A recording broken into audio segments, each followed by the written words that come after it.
Hi, Thomas from Field Tennis. One of the most common questions I get from tennis players is how can I improve my timing and stop being late on the ball? And I'm sure tennis coaches will agree with me that that's one of the most challenging things to teach, namely how do we help people not hit the ball too late but hit well in front. Now the usual instructions that we hear are take the racket back, which is not a good one because it will disconnect the body. A little better one is to turn. So turn's a good instruction, but what's missing is when. So if you're a tennis coach and you've worked with tennis players, you know that you've had to tell them, come on, turn quickly, prepare earlier, but still you have to repeat that 1,000,000 times before it works. So I have a solution that works pretty fast and I want to show it to you today. One of the main reasons why you're hitting the ball late is because you're preparing too late. So here's what I recommend you do in order to prepare earlier. I want you to call out the stroke you're going to play with as soon as possible.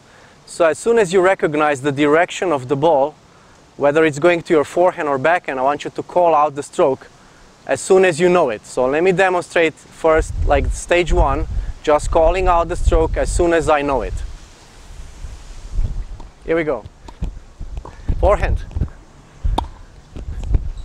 Backhand. Forehand. Backhand. Backhand. Forehand. So as you can see, I can say very quickly where the ball is going, and I have that split second of time before my mind gets really taxed with calculation of the ball flight. Now, one of the reasons why you prepare too late is because you don't use that split second to initiate your stroke preparation. In that split second, our brain is not yet fully taxed with calculating of the ball flight, and we can quickly sneak in a little movement, a little initiation of our stroke, so that later we have almost half of our stroke ready and we can execute it in much more peace, and we have much more time, and that's why we're hitting the ball on time. To better show you what usually goes on and why you might be late on your strokes, we're gonna take a look at one example here. So this is Charlotte, and she just made her split step. And what you can see now is that she's not preparing her stroke because she is so focused on the ball. So she's judging the ball flight and adjusting her position because she's reading where the ball is going. Only now she started her swing, so you can see that she's rushed. So she's starting her backswing like when the ball bounces. So the ball has traveled about 80% of its distance, and Charlotte hasn't done anything about the stroke yet. And only in the last 20% of the ball flight, which is basically after the bounce, Charlotte initiates her stroke. So this is a very common thing that I see on tennis courts and with adult recreational tennis players. And it happens because we are so mesmerized, we are so focused on the ball, we're reading the ball, and our mind is so taxed with calculating of the ball flight that nothing else is being processed in our mind. So what is the solution then? The solution is to use this split second just after the split step. So here I'm running this clip a few times so you can see Charlotte doing a split step.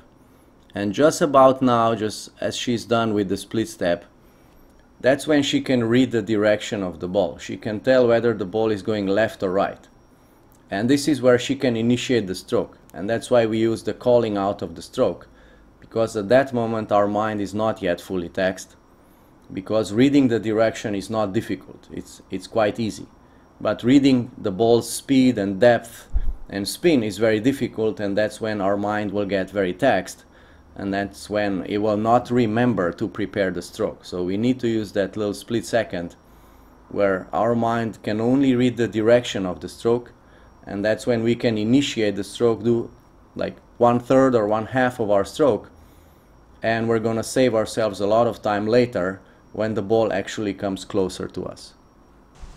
So it's really important that you're looking for that like split second where you realize or you recognize the direction of the ball, even though you don't know whether it's going to be deep or short or hit with topspin or going fast or not going very fast.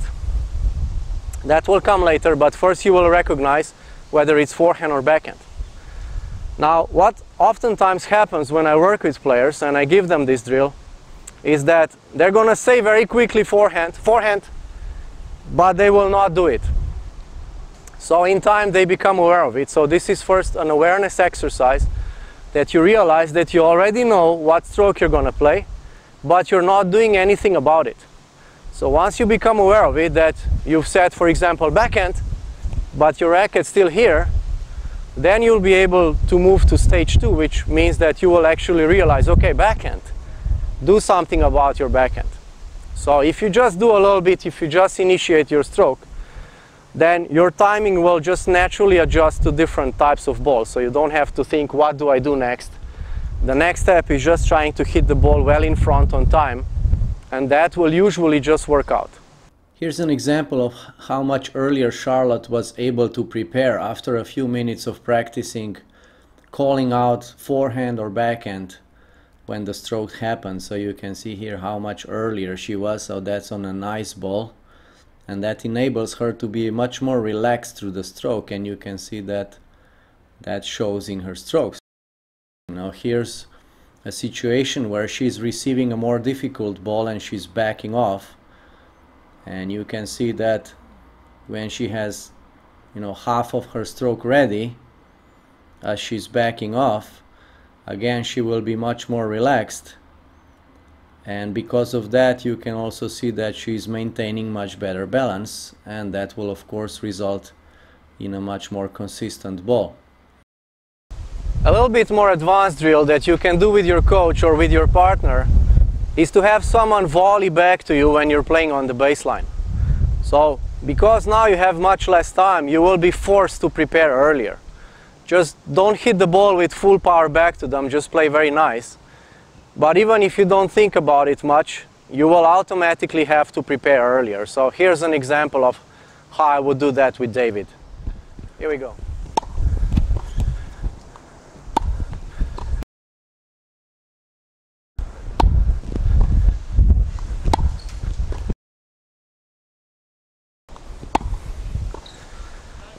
Okay, so after a few minutes of playing on the baseline while David is volleying back to me, I'm forced to preparing very early, and then now we're moving back to the baseline. We're both playing from the baseline, and if I can retain that quick reaction to the ball, quick preparation, then I will be able to change my preparation from perhaps preparing too slowly to be a little bit faster now. So let's see if it works out.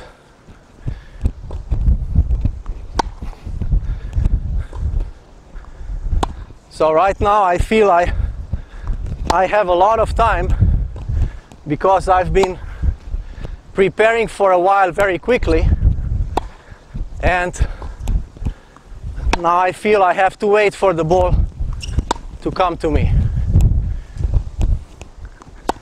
So that's a little bit more advanced way of working on early preparation, but the reason why I like it is because it doesn't require thinking, it only requires doing.